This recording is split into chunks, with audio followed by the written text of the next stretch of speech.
ទូនទីជាស្ថាប័ននៅមុខគេនិងជាជំនួយការឲ្យអាជ្ញាធរសាធារណៈនៃវិស័យមនុស្សធម៌ការបាត់ក្នុងកម្ពុជាក្រោមការដឹកនាំប្រកបដោយកតេបណ្ឌិតលោកខ្ពស់សម្ដេចកតេប្រឌិតប្រធាននិងសាខាការបាត់ក្នុងកម្ពុជាខេត្តផ្សាយរៀងក្រោមការដឹកនាំផ្ទាល់ពីគណៈកម្មាធិការសាខាព្រមទាំងមានការជួយគាំទ្រទាំងស្មារតីសម្ភារៈថវិកាបច្ចេកទេសពីថ្នាក់កណ្ដាលការបាត់ក្នុងកម្ពុជាសម្ដេចឯកឧត្តមលោកជំទាវអ្នកបញ្ញាអង្គការលោកស្រីអ្នកនាងកញ្ញាទៅថ្នាក់ក្រសួងស្ថាប័នអាជ្ញាធរក្រុមដំណាក់ថ្នាក់មន្ត្រីអង្គភាពវិស័យឯកជននិងសប្បុរសជនទាំងក្នុងនិងក្រៅខេត្តបានយកចិត្តទុកដាក់ខ្ពស់និងឆន្ទៈបរិច្ចាគនៅធនធានដល់សាខាអនុសាខាក្រុងស្រុកការជួយសម្រាលទុក្ខលំបាករបស់ប្រជាពលរដ្ឋនៃរងគ្រោះនិងរងគ្រោះមហន្តរាយនៅក្នុងរយៈពេល1ឆ្នាំ2024នេះសាខានិងអនុសាខាក្រុងស្រុកទាំង8បានផ្ដល់សេវាកម្មមនុស្សធម៌ជូនដល់អ្នកទទួលផលសរុបចំនួន2260គ្រួសារស្មើនឹង1,212នាក់ការគីកឆ្លើយតបគ្រោះមហន្តរាយសាខានិងអនុសាខាបានត្រៀមបំរុងស្បៀងសម្ភារៈនិងថវិកាសម្រាប់ឆ្លើយតបដល់គ្រួសាររងគ្រោះមហន្តរាយនិងគ្រួសារងាយរងគ្រោះបំផុតដែលបានរាយការណ៍ឬផ្ដល់ព័ត៌មានពីសហគមន៍អាជ្ញាធរភូមិឃុំមកអនុសាខាក្រុងស្រុកទៅតាមរដូវកាលនិងស្ថានភាពជាក់ស្ដែងនៃមុខសញ្ញារងគ្រោះនិងតាមកម្រិតក្នុងនោះកម្រិតករណីពី1ទៅ5គ្រួសារអនុសាខាអាចដោះស្រាយបើគ្មានលទ្ធភាពករណីលើសពីនេះសាខាត្រូវឆ្លើយតបទាំងស្រុងនៅក្នុងករណីអនុសាខាគ្មានលទ្ធភាពត្រូវរាយការណ៍ស្នើសុំជំនួយពីសាខាដើម្បីឆ្លើយតបឲ្យបានទាន់ពេលវេលាការងារត្រៀមឆ្លើយតបគ្រោះមហន្តរាយនៅថ្នាក់សាខាគណៈកម្មាធិការសាខាបានកំណត់គោលការណ៍ឯកភាពនៃកិច្ចប្រជុំប្រចាំឆ្នាំសម្រាប់ការងារត្រៀមបង្ការនិងតម្រូវមានស្បៀងសម្ភារៈនិងថវិកាក្នុងឃ្លាំងជាប្រចាំនៅថ្នាក់សាខាតាមមុខសញ្ញារងគ្រោះមហន្តរាយមានកម្រិតធ្ងន់មួយផ្នែកនិងតិចតួចនិងក្រុមជនងាយរងគ្រោះក្នុងមួយមុខសញ្ញាចាប់ពី150គ្រួសារឡើងទៅដើម្បីធ្វើការឆ្លើយតបបានទាន់ពេលវេលាករណីជនរងគ្រោះធ្ងន់ធ្ងរហើយមានលទ្ធភាពនៅពេលចុះចែកថ្នាក់ដឹកនាំមើលឃើញត្រូវបានដោះស្រាយបន្ថែមការងារកាត់បន្ថយហានិភ័យគ្រោះមហន្តរាយសាខានិងអនុសាខាបានកសាងផែនការកាត់បន្ថយហានិភ័យនៃគ្រោះមហន្តរាយទៅតាមមុខសញ្ញាជាក់លាក់នៅតំបន់គោលដៅដែលប្រឈមនិងស្វែងរកការឧបត្ថម្ភគ្រប់គ្រងសម្ភារៈបច្ចេកទេសពីថ្នាក់កណ្ដាលការបោះក្នុងកម្ពុជាអាជ្ញាធរគ្រប់លំដាប់ថ្នាក់ស្ថាប័នពាក់ព័ន្ធអង្គការដៃគូសហប្រតិបត្តិការដើម្បីអនុវត្តនៅមុនពេលកំពុងនិងក្រោយពេលគ្រោះមហន្តរាយបានធ្វើការផ្សព្វផ្សាយស្ដីពីវិបត្តិភ័យផលប៉ះពាល់ពីការប្រែប្រួលអាកាសធាតុការបាត់បង់ជីវៈចម្រុះនិងការបំពុលបរិស្ថានចូលរួមកាត់បន្ថយការប្រើប្រាស់ផលិតផលផ្លាស្ទិកដល់អ្នកស្ម័គ្រចិត្តយុវជនការបាត់ខំថ្នាក់ដឹកនាំមន្ត្រីរាជការជុំវិញខេត្តអាជ្ញាធរភូមិឃុំស្រុកនិងប្រជាពលរដ្ឋសរុបចំនួន1675នាក់ស្រី761នាក់ការងារឆ្លើយតបគ្រោះមហន្តរាយសាខានិងអនុសាខាការបាត់ក្នុងកម្ពុជាស្រុកទាំង8បានចែកអំណោយមនុស្សធម៌ជូនដល់ជនរងគ្រោះមហន្តរាយស្រុកចំនួន565គ្រួសារស្មើនឹង3322នាក់ក្នុងនោះរងគ្រោះដោយសារអគ្គិភ័យ24ខ្នងស្លាប់2នាក់ចោលកន្ត្រាក់461ខ្នងធ្ងន់136ខ្នងមធ្យម108ខ្នងតិចតួច217ខ្នងរងរបួស2នាក់ផ្ទះបាញ់ស្លាប់1នាក់ចំនួនទឹកភ្លៀង39គ្រួសារលំទឹកស្លាប់21នាក់គ្រោះថ្នាក់ចរាចរណ៍19នាក់ការងារលើកកម្ពស់សុវត្ថិភាពចរាចរណ៍សាខាសហការជាមួយមន្ទីរអធិការិកខេត្តមន្ទីរសាធារណការនិងដឹកជញ្ជូនខេត្តនិងអធិការនគរបាលស្រុកបានចូលអប់រំផ្សព្វផ្សាយស្តីពីការលើកកម្ពស់សុវត្ថិភាពចរាចរណ៍ផ្លូវគោកនិងបរិយាបន្នដល់សិស្សានុសិស្សនៃវិទ្យាល័យហ៊ុនសែនស្វាយរំទាវិទ្យាល័យហ៊ុនសែនត្រល់គោចំនួន2លើកអ្នកចូលរួម559នាក់ស្រី286នាក់និងបានចែកមួកសុវត្ថិភាពចំនួន21មួកដើម្បីលើកទឹកចិត្តដល់អ្នកដែលបានឆ្លើយសំណួរត្រូវនិងពិធីផ្សេងៗដែលរៀបចំឡើងដោយសាខាអនុសាខាការងារអិសរាជជនឆ្នើមថ្នាក់ជាតិថ្នាក់សាខាដើម្បីលើកកម្ពស់ការងារអិសរាជជនឆ្នើមថ្នាក់ជាតិនិងផ្សព្វផ្សាយសារលិខិតសម្ដេចប្រធានប្រធានការបោះក្នុងកម្ពុជាជាអិសរាជជនឆ្នើមថ្នាក់ជាតិនៃវេទិកាភាពជាអ្នកដឹកនាំតំបន់អាស៊ីប៉ាស៊ីហ្វិកឆ្លើយតបមេរោគអេដនិងជំងឺអេដនិងការអភិវឌ្ឍនៅកម្ពុជានិងជាអិសរាជជនឆ្នើមថ្នាក់ជាតិនៃផែនការសកម្មភាពអគ្គលេខាអង្គការសហជីវជាតិដើម្បីសុខភាពបិតាទារកនិងកុមារសាខាអនុសាខាបានយកចិត្តដាក់និងអនុវត្តសកម្មភាពការងារជាប្រចាំសាខាសហការជាមួយមន្ទីរពេទ្យបង្អែកស្វាយជ្រុំបានប្រពវិទ្យាជាតិសុខភាពបិតាទារកនិងកុមារ21កុម្ភៈ2024ក្រោមប្រធានបទពង្រឹងគុណភាពសេវាថែទាំសុខភាពបិតាទារកនិងកុមារដើម្បីឆ្ពោះទៅសម្រេច បានការក្របដប់សុខភាពជាសកលដើម្បីអប់រំសុខភាពនិងផ្សព្វផ្សាយសារលិខិតរបស់សម្ដេចគតិប្រិទ្ធបណ្ឌិតប្រធានផ្ញើជូនជនរួមជាតិការបាត់ខំកម្ពុជាបានសហការជាមួយសាខាចូលអប់រំផ្សព្វផ្សាយស្ដីពីរួមគ្នាដើម្បីសហគមន៍មានសុខភាពល្អនិងមានភាពធន់នឹងអាកាសធាតុនៅមណ្ឌលសុខភាពចម្លងស្រុកបៃជ្រុំនិងចែកអំណោយមនុស្សធម៌ដល់ស្រីមានផ្ទៃពោះស្រីទៅសម្រាលស្រីមានកូនតូចអាយុ1ទៅ2ឆ្នាំស្រីសំបីបន្តពូជក្នុងពេលប្រពៃពិធីនិងបន្តចុះសួរសុខទុក្ខនៅតាមក្រុមផ្ទះសរុបចំនួន308នាក់ការងារមេរោគអេដនិងជំងឺអេដ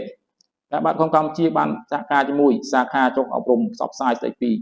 រួមគ្នាដើម្បីសហគមន៍មានសុខភាពល្អនិងមានភាពធន់នឹងអាកាសធាតុដែលផ្ដោតសំខាន់ទៅលើបញ្ហាអេដដល់យុវជននិងនិស្សិតនៅសាកលវិទ្យាល័យស្វាយរៀងមានអ្នកចូលរួមសរុបចំនួន328នាក់ស្រី212នាក់សាខាការបាត់ของកម្ពុជាខេត្តស្វាយរៀងបានប្រពទិវាពិភពលោកប្រយុទ្ធនឹងជំងឺអេដ1ធ្នូ2024ក្រោមប្រធានបទសិទ្ធិជាមេគាចំពោះទៅបញ្ចប់អេដដើម្បីធ្វើការផ្សព្វផ្សាយសារលិខិតរបស់សម្ដេចគតិប្រិទ្ធបណ្ឌិតប៊ុនលីហ៊ុនសែនប្រធានការបនของកម្ពុជាជាអិសរាជថ្នាក់ថ្នាក់ជាតិនៃភាពជាអ្នកដឹកនាំតំបន់អាស៊ីប៉ាស៊ីហ្វិកឆ្លើយតបមេរោគអេដនិងជំងឺអេដនិងការអភិវឌ្ឍនៅកម្ពុជាញ៉ាវជូនជនជាតិពិសេសអ្នកទុកមេរោគអេដនិងជំងឺអេដនិងកុមារកំព្រីដោយសារអេដនិងបានចែកអំណោយដល់អ្នកទុកមេរោគអេដនិងកុមារកំព្រីដោយសារអេដសរុបចំនួន295គ្រួសារមកពី5ក្រុងស្រុកក្នុងខេត្តស្វាយរៀងការងារវិជាសង្គ្រោះបឋមបើកវគ្គបណ្ដុះបណ្ដាលស្ដីពីវិជាសង្គ្រោះបឋមជាមូលដ្ឋានដល់ទីប្រឹក្សានិងយុវជនកាបាត់ហមកម្ពុជានៅវិទ្យាល័យហ៊ុនសែនសាមគ្គីដុនស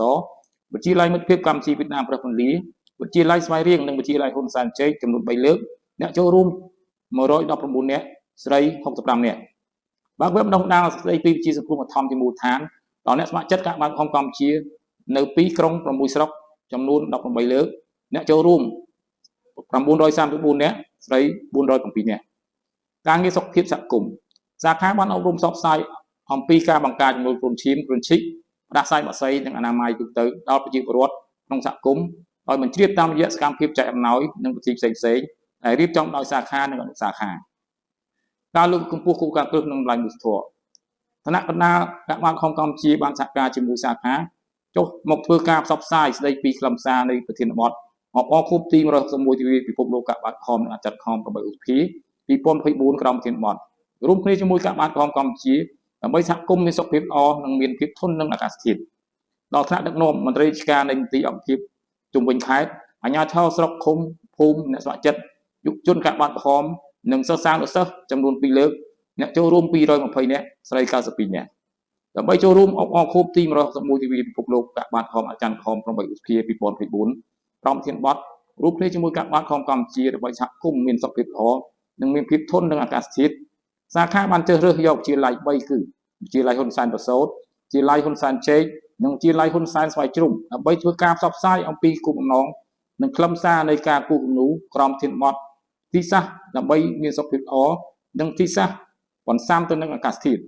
ដល់យុវជនកាបាត់ខមប្រចាំសាលាចំនួន75នាក់ស្រី41នាក់និងជ្រើសរើសយកអ្នកមានស្នាដៃល្អក្នុងការគូរគំនូរមួយសាលា10នាក់សរុប30នាក់មកចូលរួមប្រឡងនៅសាខា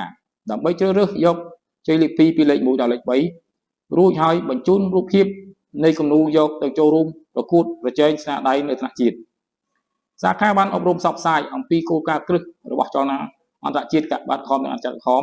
បាប់មនុស្សធម៌អន្តរជាតិដល់យុវជននិងអ្នកស្ម័គ្រចិត្តកាបាត់ក្រហមកម្ពុជាចំនួន21លើកអ្នកចូលរួមចំនួន1053នាក់ស្រី472នាក់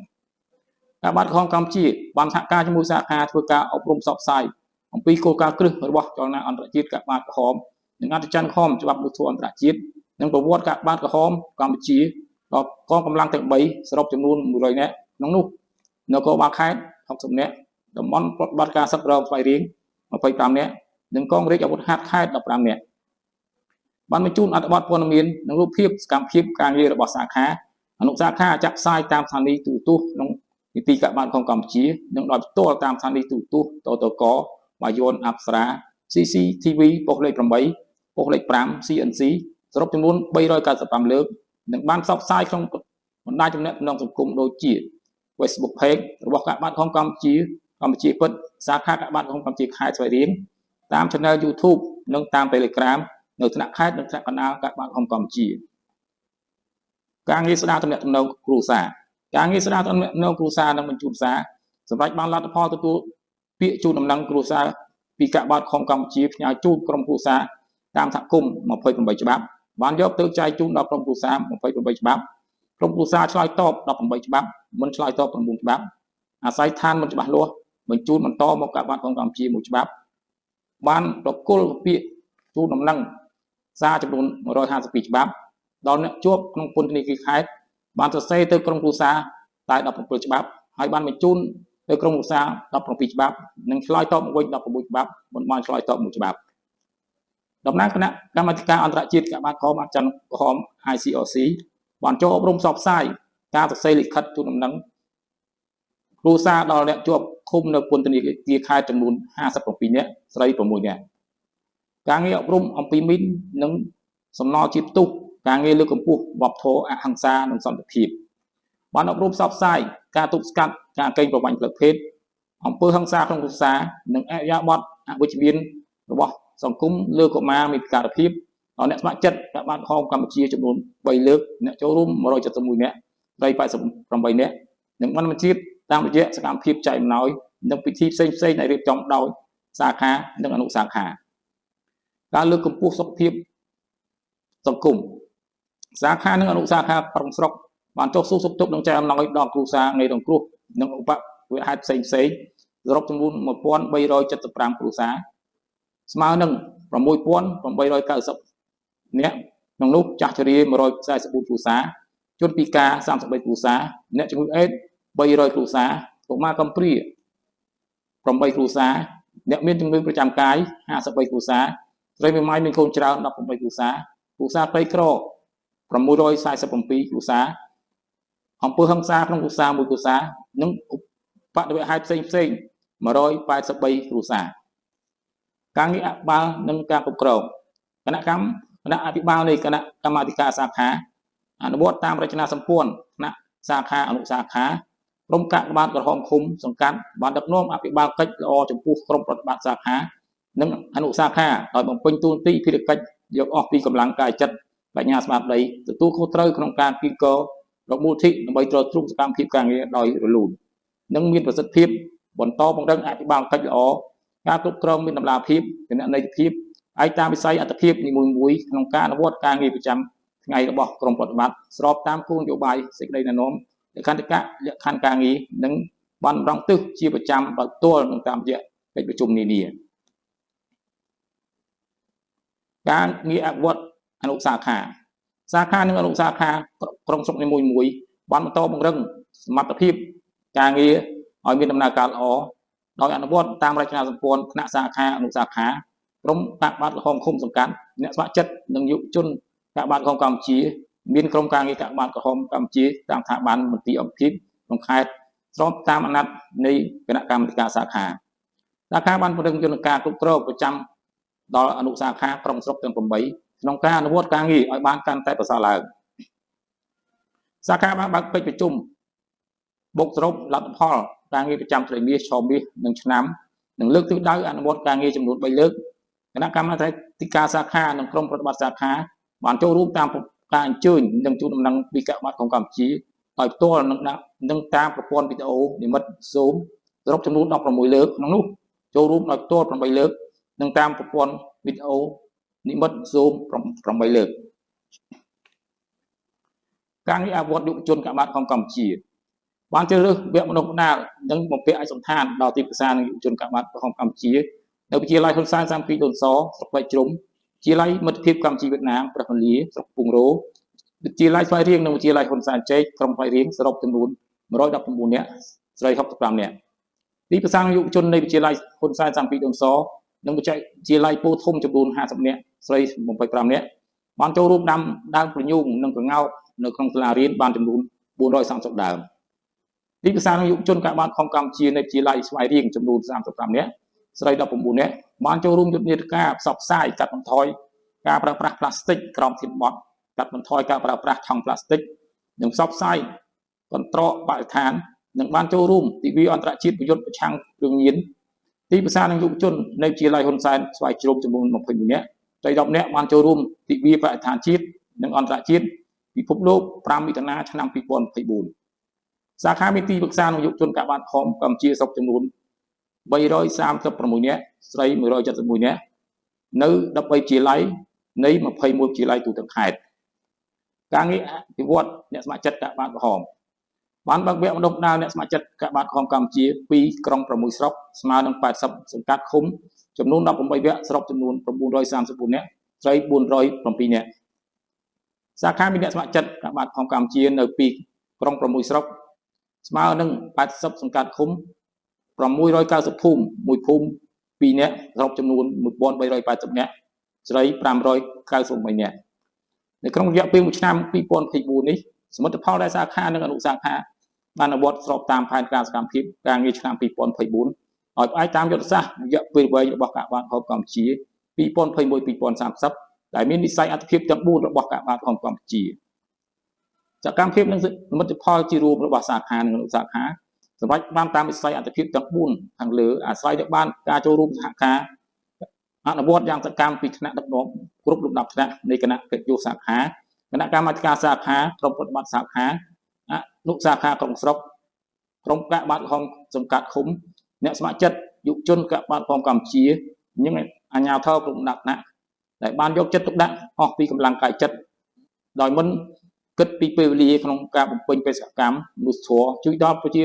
ជនរងគ្រោះនិងងាយរងគ្រោះអន្តរាយនៅតាមសហគមន៍នានាក្នុងខេត្តស្វាយរៀងបានទាន់ពេលវេលាប្រកបដោយប្រសិទ្ធភាពនិងប្រសិទ្ធផល